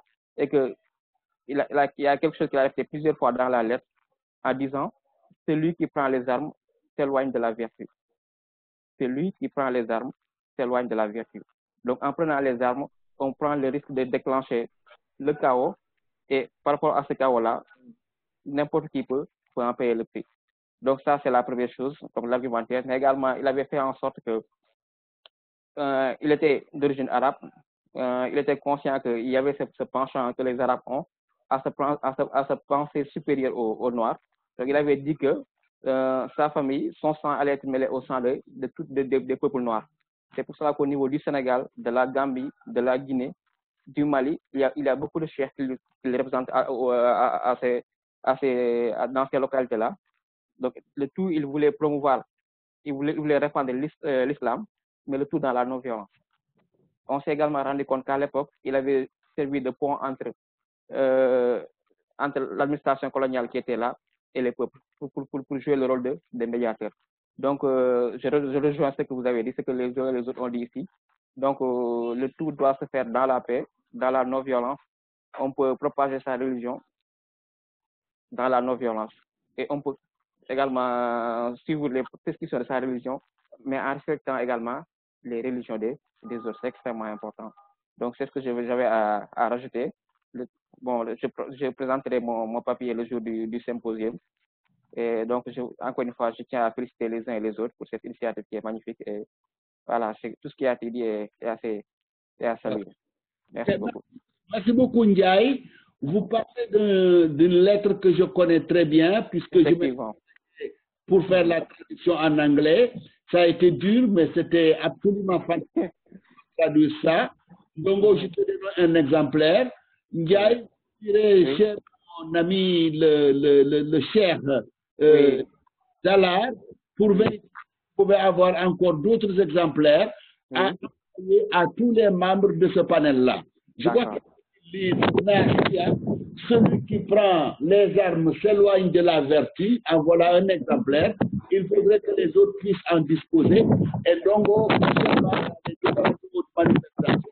il faudrait passer à la vulgarisation de cet ouvrage-là que j'ai beaucoup aimé pour qu'on ait un discours pacifique et qui nous montre que le djihad, ce n'est pas le djihad des armes. Le djihad, c'est le djihad de l'âme, le combat que l'on doit mener contre soi-même pour vivre et pour agir pour les autres, comme l'a si bien dit One, et pour arriver à une certaine unification, comme l'a si bien dit Kone.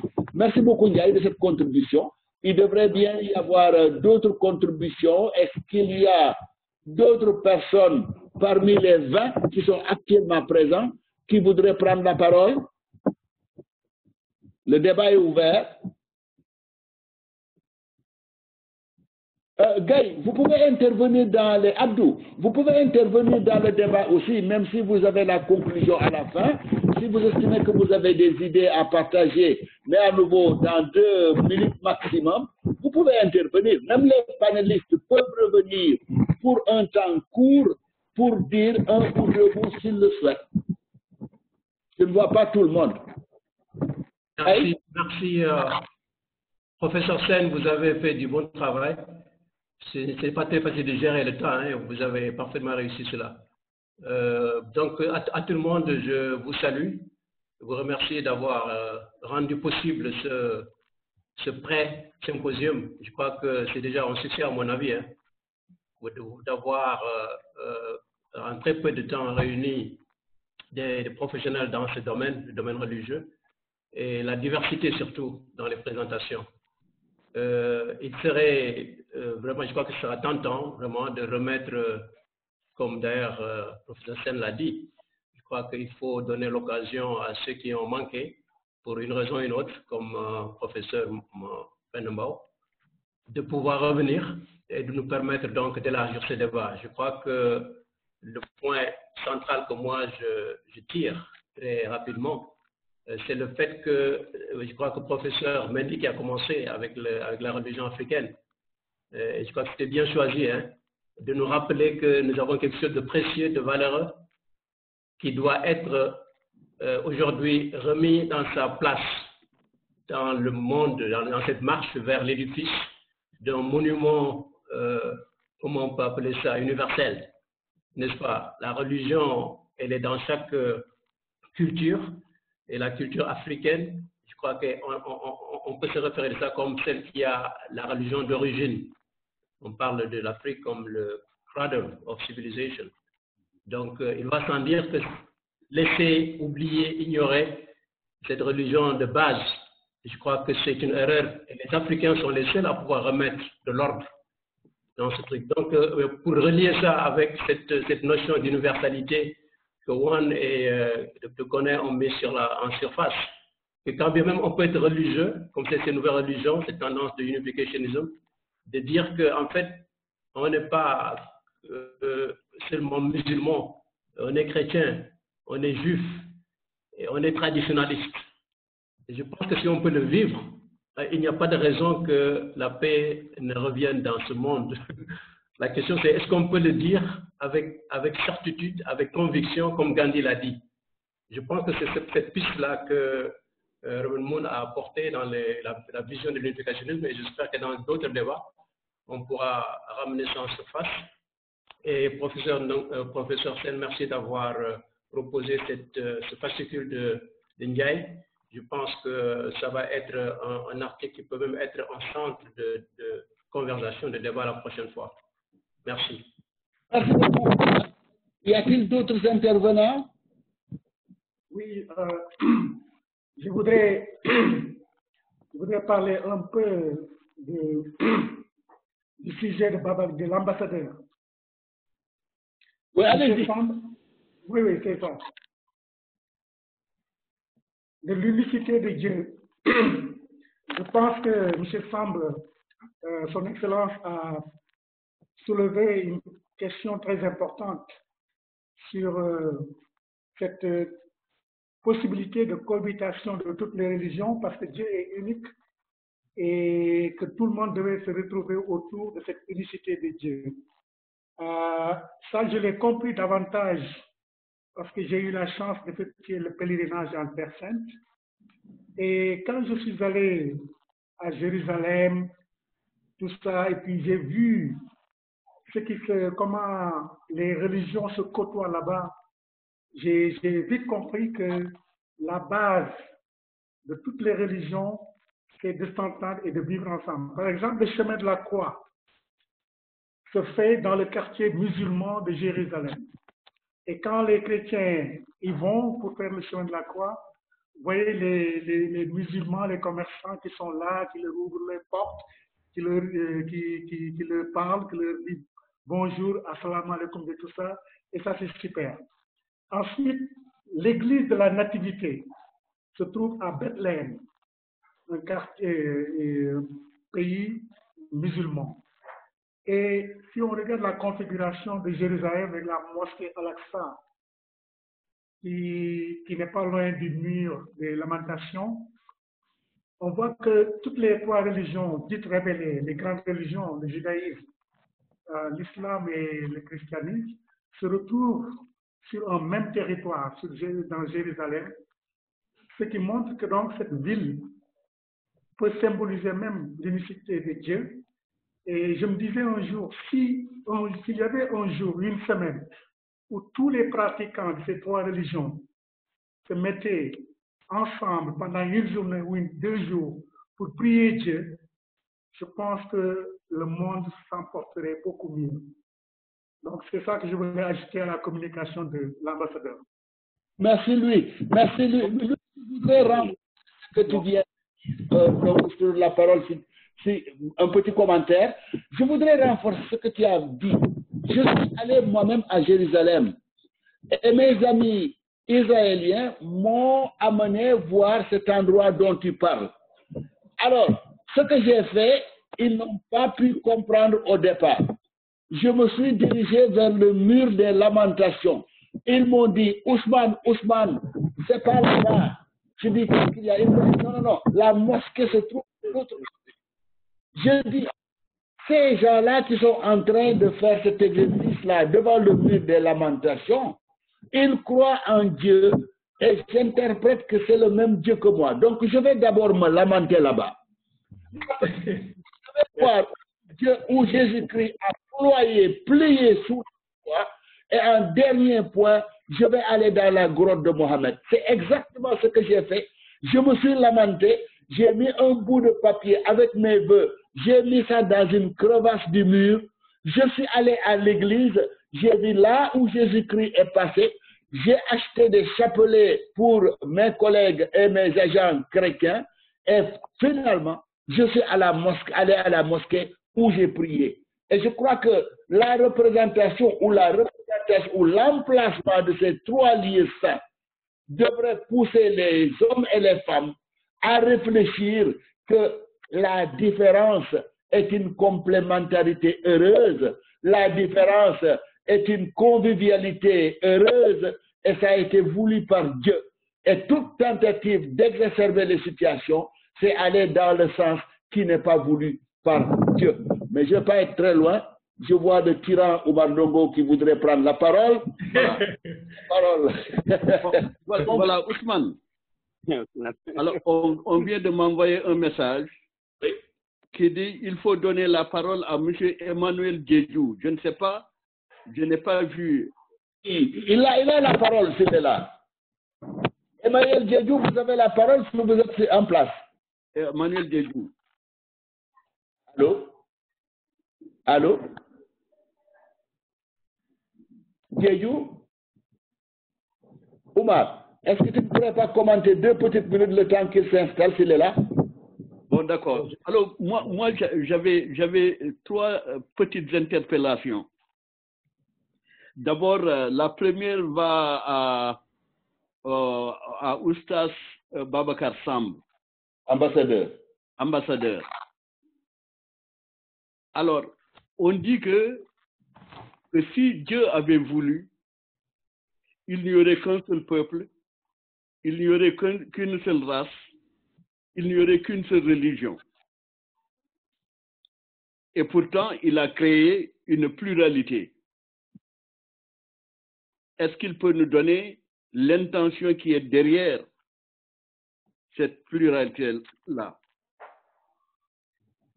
Alors, ma deuxième interpellation, bon, c'est ressorti de la présentation de mon ami Louis Mendy, et aussi je crois que M. Won en a aussi parlé. Bon, nos religions traditionnelles, et surtout les tenants de ces religions traditionnelles, sont certainement les premiers militants de l'écologie. Est-ce qu'ils peuvent aussi développer là-dessus? Et troisièmement, je n'ai pas tellement senti, et peut-être que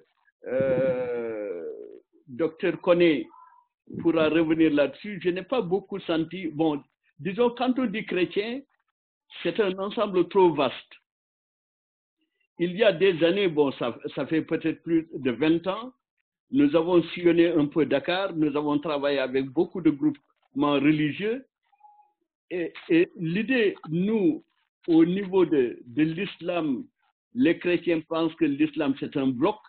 Nous aussi, les musulmans, nous pensions que le christianisme c'était aussi un bloc. Et c'est là où j'ai vu la diversité qu'il y a au sein de l'islam, et surtout l'évangélisme qui était un mouvement qui se développait, et j'ai senti beaucoup plus d'antagonisme. Nous avons eu des amis qui étaient catholiques, qui voulaient faire des activités avec nous musulmans, mais qui ne voulaient pas les faire avec les évangélistes.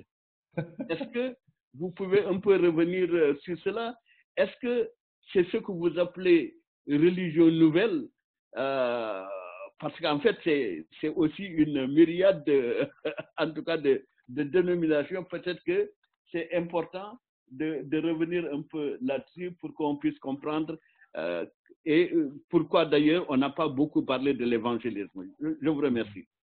Cela donne 2 minutes à chaque intervenant pour répondre, 2 minutes avant qu'on ne passe la parole à Gaï pour conclure. Allez-y. Qui a la parole? Prenez-la. Vous êtes le premier. D'accord, merci beaucoup. Ce que je voudrais dire simplement, c'est que effectivement la diversité existe dans le christianisme et le défi avec les évangéliques en général, c'est que il y a le concept, il y a une façon particulière de décrire en fait, de vivre sa foi qui en fait est beaucoup plus fondamentaliste, je crois, parce que les évangélistes en général sont beaucoup axés sur la séparation entre ceux qui sont dans le vrai et ceux qui sont dans le faux, et ne pas s'associer avec ceux qui sont dans le faux. Donc, très souvent, ce point-là est tellement, on se focalise tellement sur ce point que ça devient un problème pour le dialogue entre les différentes religions. Et ça devient même peut-être des sources, ça peut même créer des sources de conflits et des séparations. Et ce n'est pas seulement dans le christianisme. Tout ce qui est rigide et fondamentaliste va toujours créer des difficultés en ce qui concerne le dialogue dans la différence. Maintenant, je voudrais prendre la dernière minute pour dire que l'unificationnisme aussi est en train de... le point de vue de l'unificationnisme aussi, comment est-ce que les religions peuvent venir ensemble pour influencer la politique? Parce que ce que nous voyons, c'est que très souvent, les crises que nous connaissons, les conflits que nous connaissons, sont souvent, viennent souvent des décisions politiques, des situations sociales, politiques. Et donc, les leaders politiques souvent ont des ambitions qui les envoient souvent à créer des situations de conflit entre les peuples, et aussi bien au plan national qu'international. Donc, l'espoir de l'unité des religions, c'est que ces religions deviennent tellement soudées et fortes qu'elles peuvent en fait influencer les décisions politiques pour que en fait les politiques sachent qu'il y a des gens qui sont sages et qui peuvent en fait leur donner des directives, et que ces directives-là peuvent influencer comme on dit en anglais, les lois, les policy making et les décisions pour que la paix effectivement soit une réalité. Mais tant que les religions ne sont pas unies, elles auront du mal à influencer la politique en général, et on peut toujours se retrouver dans les situations de conflits interminables. Donc voilà un peu l'image que je voudrais présenter là pour conclure mon point. Voilà, merci beaucoup. Babacar Samb, merci beaucoup. Babacar Samb, tu as la parole pour 2 minutes, Excellence. D'accord, merci. Je trouve... Alors, vous m'entendez là? Oh, t'entends, vas-y. Voilà. Donc, bon, merci beaucoup. Bon, j'ai beaucoup aimé ce que tu as dit par rapport à Jérusalem, le mur de lamentation, parce que c'est vrai qu'en 2 minutes, il faut dire que Jérusalem réunit tous les 3 murs de lamentation. Il y a Masjid al-Aqsa où c'est passé ce qu'on appelle l'Isra ou al-Miraj, c'est-à-dire l'ascension du prophète, donc vers les cieux, et que donc c'est pourquoi Jérusalem, c'est le 3e lieu saint de l'islam après la Mecque et Médine.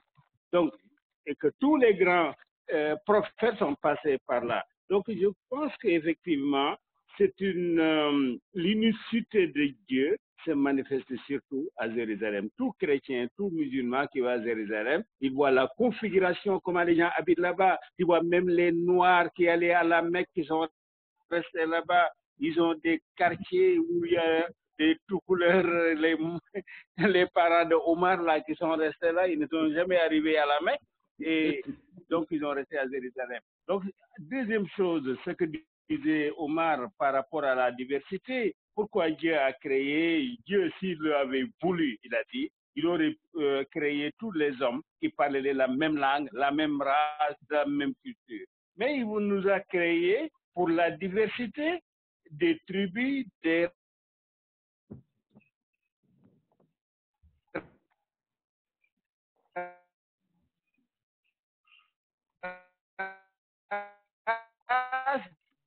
des cultures, et que vous respectez l'unicité de Dieu par la race, et deuxièmement, de faire en sorte que les meilleures actions viennent de tous les peuples. On voit quels sont ceux qui ont fait les meilleures actions conformes à la morale religieuse, conformes donc au bien-être de l'homme et la préservation de la nature.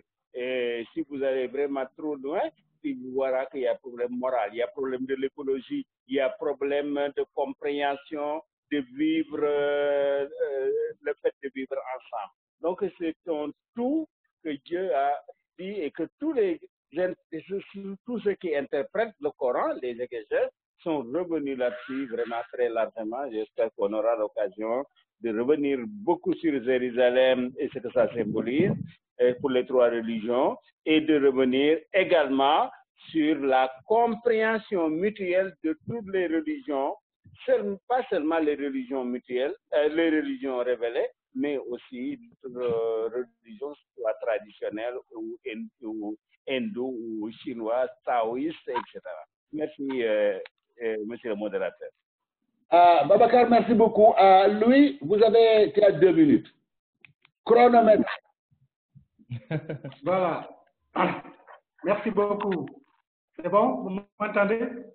On vous entend. Merci beaucoup, monsieur le modérateur. Voilà. C'est juste pour rebondir sur la question de Ndongo. Voilà, l'écologie. C'est vrai, il a parfaitement raison. L'écologie est une partie intrinsèque de la religion traditionnelle. Les adeptes actuellement même de cette religion traditionnelle sont les plus grands défenseurs écologiques, par exemple en Casamance ou en Guinée-Bissau, parce qu'ils savent que sans la forêt, sans la préservation de la forêt et de l'écologie en général, c'est la fin, c'est la mort ou la disparition même de cette religion traditionnelle. Est-ce qu'on peut imaginer le boukout, le bois sacré des Diola, se faire dans une clairière ou dans la ville de Ziguinchor? Ça, c'est impossible. C'est uniquement en pleine forêt que ça peut se faire parce que c'est une liturgie qui demande un certain retrait de la civilisation pour aller à la rencontre des esprits. Et les esprits n'habitent pas dans les villes, les esprits habitent en pleine forêt. Donc, la préservation même de l'environnement, de l'écologie en général, fait partie intrinsèque de la religion traditionnelle. Et celui qui veut détruire la religion traditionnelle commencera certainement par détruire les forêts. Et là, ce sera vraiment la fin de ces religions traditionnelles africaines qui s'appuient vraiment sur la forêt, dans le domaine des esprits, pour pouvoir continuer à développer cette religion et croire en ce Dieu unique à travers ces intermédiaires dont j'ai parlé tout à l'heure. Merci. Alors, pour ramasser très schématiquement, n'oubliez pas que tous ces développements sont en rapport avec la grande problématique de la paix. C'est ça, le fondement. Et interrogation de nous-mêmes, interrogation du monde, interrogation de l'Afrique par rapport à la nécessité de la paix dans la complémentarité. Parce que justement, Soyinka, dans une de ses pièces, nous parlait de la monotonie, de la similitude, de la monotonie, de l'uniformisme. Si on était tous les mêmes, qu'apprendrions-nous les uns des autres? Si on était tous les mêmes, ne vivrions-nous pas dans un monde extrêmement boring, ennuyeux, au point qu'on serait plutôt pressé d'aller au paradis, alors que maintenant, c'est les contradictions de la vie qui nous poussent à toujours dire, surtout qu'on vient de la Korité et du mois béni du carême chez les chrétiens, on prie tous Dieu de nous admettre au paradis, mais on aura plus soin de lui dire, oui, mais il faut m'admettre là-bas le plus tard possible. On ne peut pas y aller tout de suite. Si les chemins du paradis étaient ouverts, Ndongo serait certainement le dernier à y entrer là parce qu'il n'a pas. Merci de sa complémentarité. Justement, parlant de ces religions traditionnelles, ne voyez donc pas le génie de ces religions traditionnelles. Quand l'islam est venu en Afrique, on s'est rendu compte qu'il n'y a pas de date. Mais n'ayant pas de date et voulant absolument sanctifier beaucoup de pratiques, on a décidé que la kola serait le substitut à la date. La kola, le symbole de l'amitié. Chaque morceau de kola vient au moins en 2 morceaux, absolument bien collés par la nature. C'est pour ça qu'en Wolof, le mot ami, c'est harit, ma deuxième partie, ma moitié. Parce que harit guru, une lobe de cola, une moitié de cola, c'est ça qui symbolise l'amitié. C'est pour ça que chez les Ibo, quand vous allez rendre visite à quelqu'un dans la société traditionnelle, vous vous assurez que vous avez 2 choses essentielles. Vous avez au moins une cola. Quand vous arrivez chez votre hôte, vous vous assurez que vous avez déjà rompu cette cola pour lui donner. Vous partagez, il est votre moitié, c'est la paix.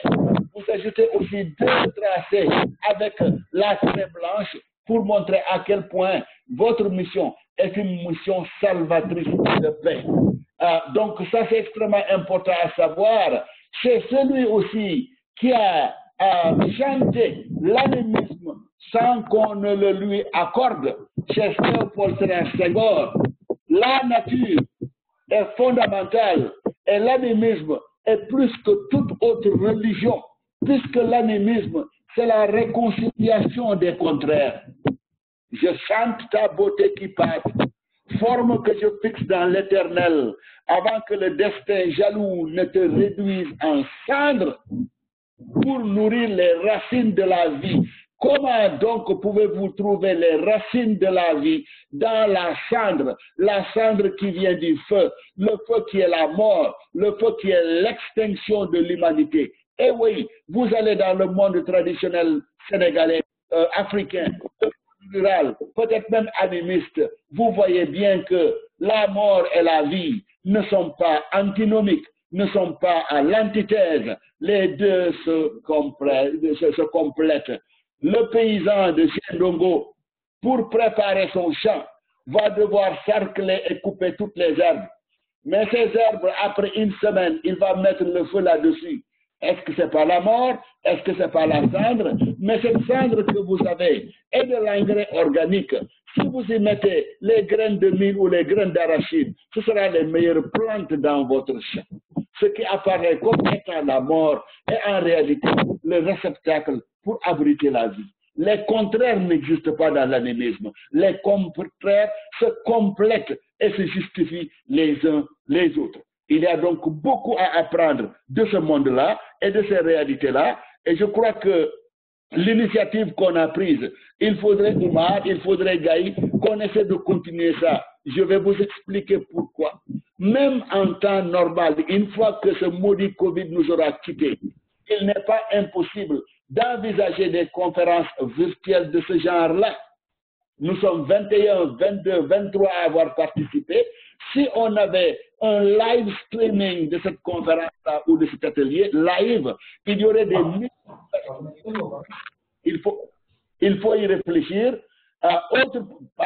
Autre chose aussi, si on va avoir un site web où tout cela pourrait être enregistré et mis à la disposition de ceux qui entrent dans le web, si vous voulez, ces échanges qui sont très fructueux pourraient rester et pourraient bénéficier à tout le monde. En tout cas, le WARC en tant qu'institution s'engage à donner sa contribution, s'engage aussi à immortaliser ces débats à travers un highlight que je ferai dès demain.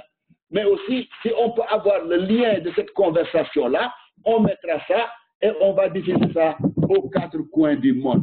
Pour cela, et pour qu'on puisse le faire, il y a, je crois, deux conditions.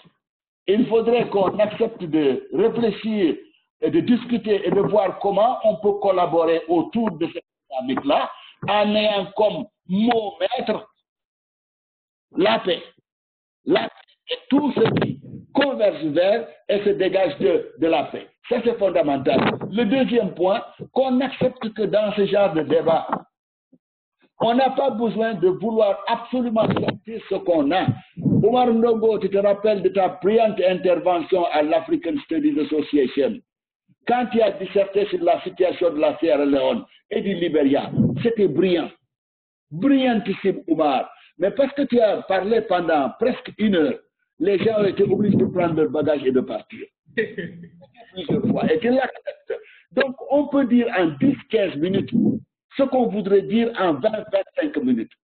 Laissons le temps pour que les autres puissent intervenir, mais laissons le temps aussi pour que les gens puissent vaquer à leurs occupations. Et laissons le temps pour que leurs oreilles entendent d'autres sons de cloche. C'est important, pourvu tout simplement qu'on s'arme de discipline. J'ai été très long, je m'en excuse. Voilà, donc je m'engage pour cette initiative Gaï et Oumar Ndongo. Je remercie tous les intervenants, véritablement c'était extraordinaire. Oh, autre chose, Ndongo, on peut aussi diffuser ces interventions-là avec la radio de l'Université de Anta Diop. J'ai oui. Son directeur général aujourd'hui, je lui ai parlé de cette initiative et il diffuse beaucoup de conférences sur cette radio-là. Ces interventions, ces ateliers virtuels pourraient faire partie du menu qu'ils pourront discuter.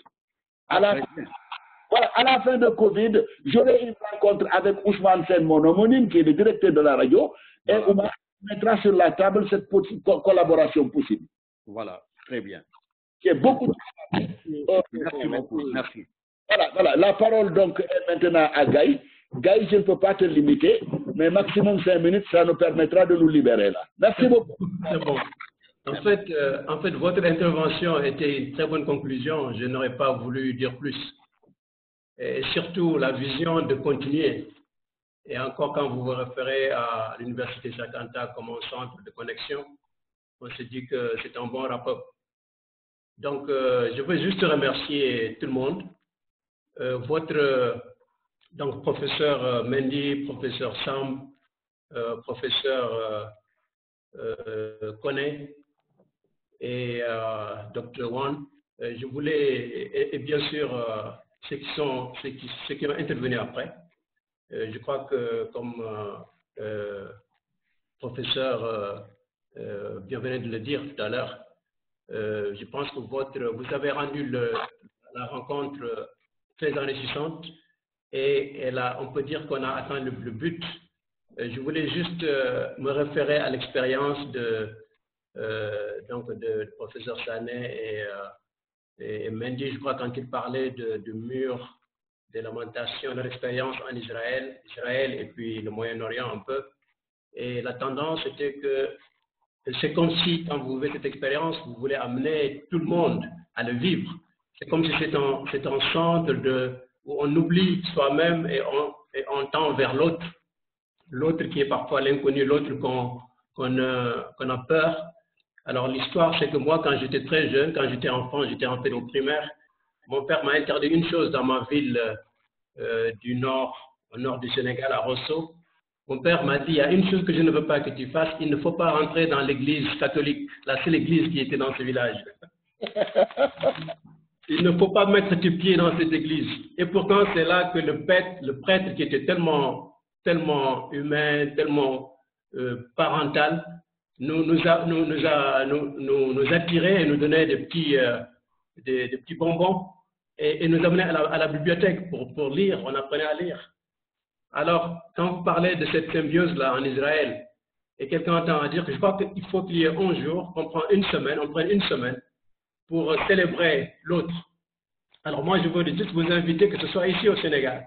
Parce que le Sénégal a quelque chose de spécial, hein. On en parle dans le monde. J'ai été dans beaucoup de pays dans le monde, et aujourd'hui, plus que jamais, depuis le sommet de 2018 de l'Organisation de la paix universelle, on parle de cette symbiose des cultures, surtout dans la religion.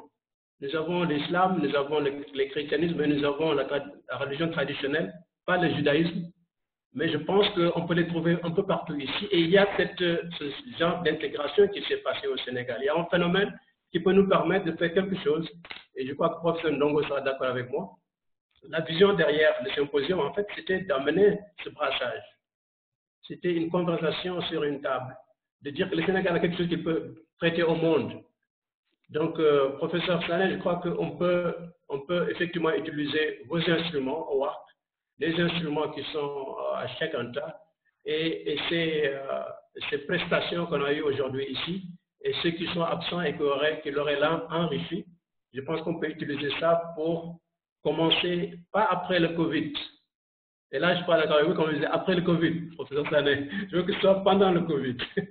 Ce qu'on a fait aujourd'hui, c'est pendant le Covid.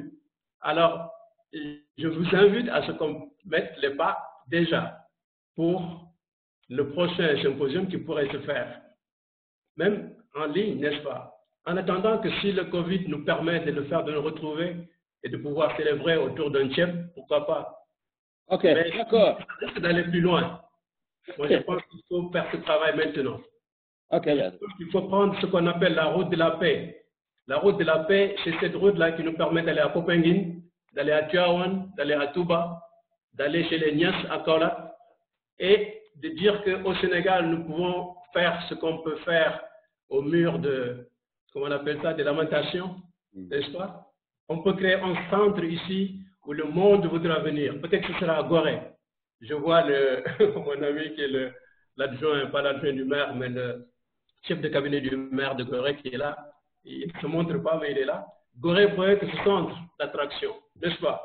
Donc, merci tout le monde. Je crois que je ne peux pas dire plus que ça. Merci, professeur Sanet, qui a vraiment fait un bon travail de symbiose. Je crois que, comme j'ai dit, hein, je n'avais pas besoin de poser un mot de plus sur ce que vous avez dit. Et donc, à ceux qui ont présenté, à mes amis que je connais bien, professeur Ndongo, on a du travail devant, mais avec tous ceux qui sont ici. Merci. Voilà, merci. Omar, s'il te plaît, tu m'envoies le lien. D'accord. Alors, Omar, tu permets de nous ramener à nos jeunes années, au niveau de l'université. Quelqu'un a dit tout de suite qu'il n'y a pas de judaïsme au Sénégal. Nos premières années au niveau de l'université, des Noirs américains nous ont contactés pour organiser un programme. Et ce programme-là, c'est Dakar, Tel Aviv, États-Unis. C'était, je crois, un programme qui mettait ensemble et les Noirs et les Juifs pour une communauté de destin. Et nous avions eu énormément de difficultés à voir au Sénégal est-ce qu'il y avait des Juifs. Mais quand nous avons été voir un certain nombre de familles, on a vu qu'effectivement qu'il y a aussi des Juifs au Sénégal. Pour la plupart, ce sont ces personnes-là, je crois que c'est pour la plupart les Libanais, les Libano-Syriens, pour la plupart se disent que catholiques, mais il y a aussi certains d'entre eux qui sont aussi des Juifs. Donc il y a bien une communauté juive au niveau du Sénégal. Tout simplement, elle ne sort pas beaucoup, elle n'est pas bien connue. Mais je crois qu'il est aussi possible d'investiguer et de trouver quelque chose. Merci beaucoup. Alors, Omar et Gaï, vous direz aux techniciens ou vous-même de m'envoyer le lien parce que je fais mon highlight demain et au plus tard, lundi ou mardi, je poste ça sur le site web du WARC. Il y aura un petit texte de 3 paragraphes plus le lien que ceux qui visitent notre site pourront voir in extenso si vous me l'envoyez.